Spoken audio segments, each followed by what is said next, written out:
இது வெறும் முதல் அத்தியாயம் தான். கதை இனிமேதான் ஆரம்பிக்க போகுது. நீ ரொம்ப பலவீனமானவன் சாஸ்கி.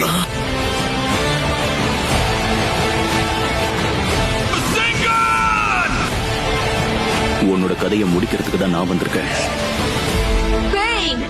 இந்த உலகத்துக்கு வலிமை என்னன்னு காட்டுறேன். உனக்கு இன்னொரு விஷயம் சொல்லவா? நீ எப்பவும் ஜெயிக்க மாட்ட. வெளியே வா நைன் டெய்ல்ஸ். பரவாயில்லையே,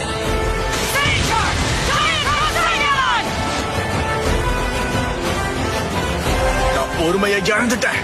சேர்ந்து வாழணுங்கிற விதி இல்லனா அப்புறம் எதுக்காக சந்திக்க வைக்கணும்? எதுக்கு? இந்த சபிக்கப்பட்ட உலகத்துல நாம நினைச்ச எதுவுமே நடக்காது. இதுதான் வாழ்க்கையோட உண்மை. அதை சீக்கிரம் புரிஞ்சுப்ப. இனி நடக்கிற எந்த அநீதியையும் நான் ஏத்துக்க